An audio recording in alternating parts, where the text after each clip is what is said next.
Assalamualaikum warahmatullahi wabarakatuh. Bismillah walhamdulillah wassalatu wassalamu ala rasulillah Muhammad ibn Abdullah wa ala alihi wa sahbihi wa man tabi'ah wa wala amma ba'd.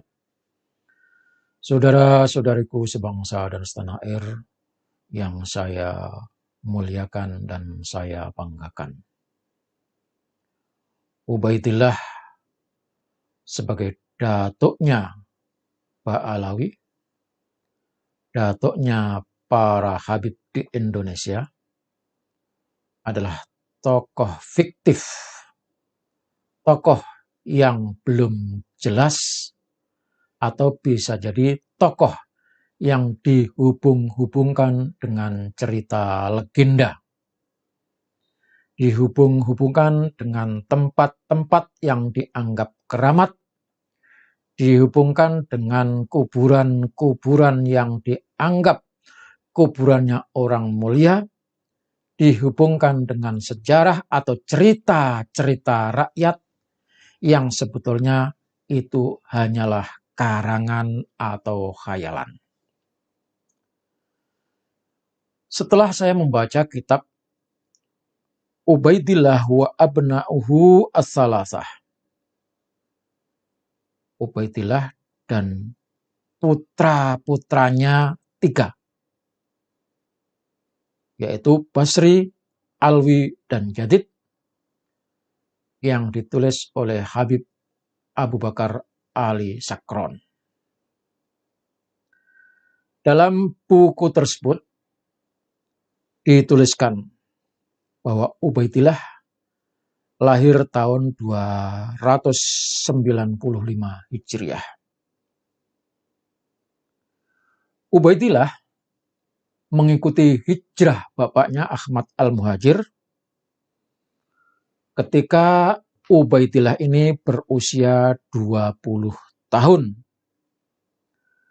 Dalam perjalanan hijrah, Ahmad Al-Muhajir bersama Ubaidillah dan keluarganya itu diikuti juga oleh kelompok sadah dari keluarga Al-Ahdal dan keluarga Al-Qadimi.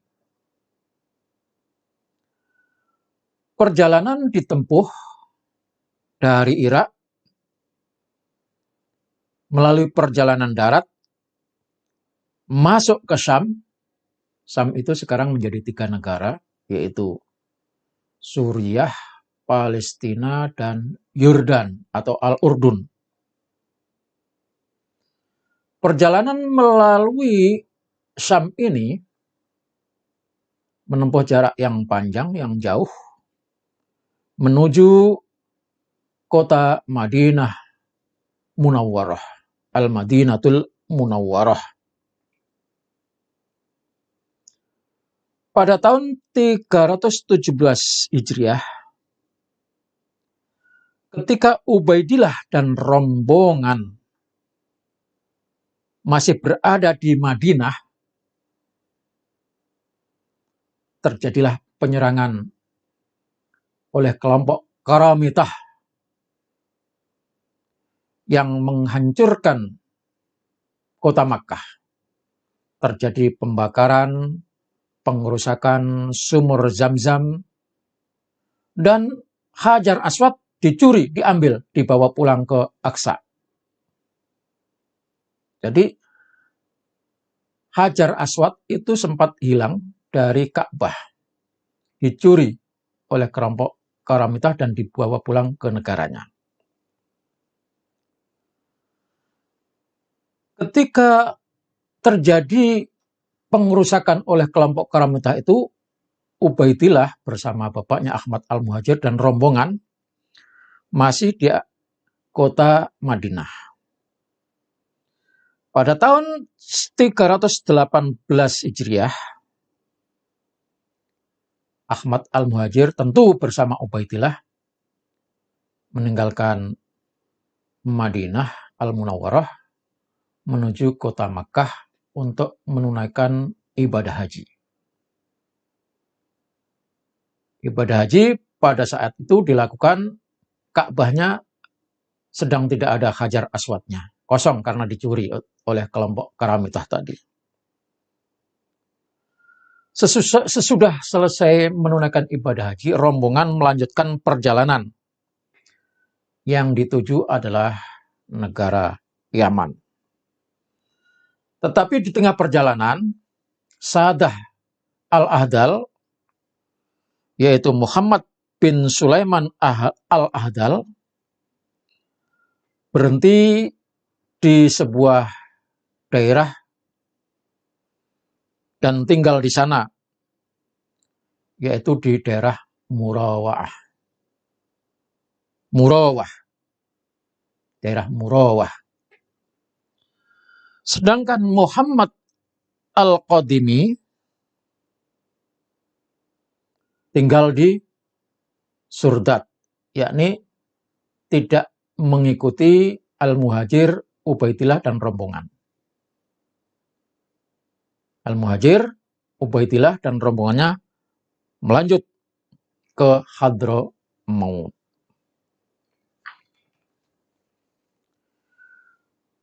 Pada saat hijrah,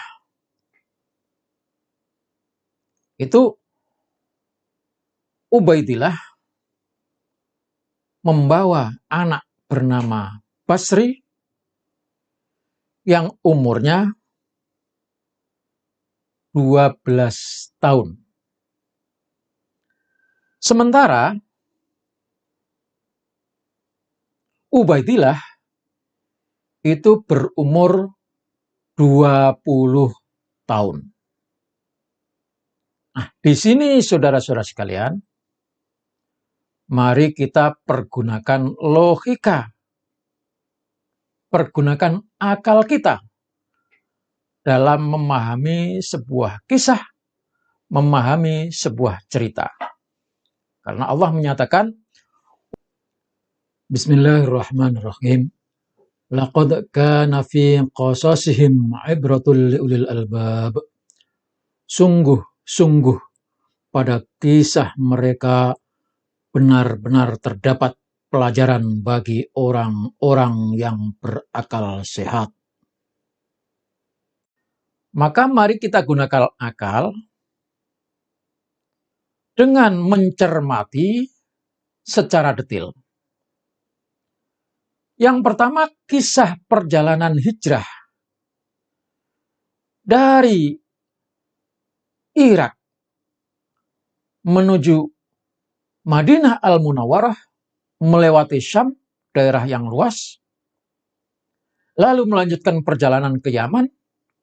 Sebagian ikut berlanjut, sebagian ada yang berhenti di tengah jalan. Itu yang pertama. Yang kedua, dalam kisah Ubaidillah ketika hijrah itu membawa anaknya bernama Basri, umurnya 12 tahun, dan Ubaidillahnya berumur 20 tahun. Mari kita coba teliti. Usia 20 tahun mempunyai anak berusia 12 tahun. Terus nikahnya ketika Ubaidillah umur 8 tahun. Dari zaman jahiliyah sampai sekarang belum ada anak umur 8 tahun laki-laki ya, menikah dalam usia yang relatif muda di bawah 10 tahun. Sampai sekarang, dari zaman dulu sampai sekarang, tidak ada ceritanya anak umur 8 tahun laki-laki menikah lalu punya anak. Kalau wanita sangat mungkin, karena menurut riwayat Aisyah radhiyallahu anha itu menikah dengan Rasulullah dalam usia 9 tahun. Alah, ini laki-laki. Maka menjadi sangat jelas, menjadi sangat nyata bahwa rentetan cerita yang disampaikan oleh keluarga Ba'alawi atau Bani Alawi, perjalanan hijrah Ahmad Al-Muhajir dengan kelompok rombongan dan anaknya itu adalah kisah karangan cerita yang tidak masuk akal. Fa'tabiru ya ulil albab. Ambil pelajaran, pikir dengan hati, supaya kita tidak terjebak. Dengan kisah-kisah bohong yang semacam ini, maka kita mesti menggunakan akal bahwa tidak mungkin Ba'alawi itu menyambung silsilahnya, duriahnya sampai kepada Rasulullah SAW, kecuali, sekali lagi, kecuali kalau Bani Alawi itu bisa membuktikan dengan data yang nyata dan bukti pula dengan tes DNA. Demikian, mudah-mudahan kita menjadi orang yang berakal, karena akal itu adalah amanat dari Allah Subhanahu wa Ta'ala yang harus kita pergunakan. Jangan sampai akal kita dari dulu sampai sekarang menjadi akal yang tidak pernah digunakan, artinya masih terbungkus rapi. Wassalamualaikum warahmatullahi wabarakatuh.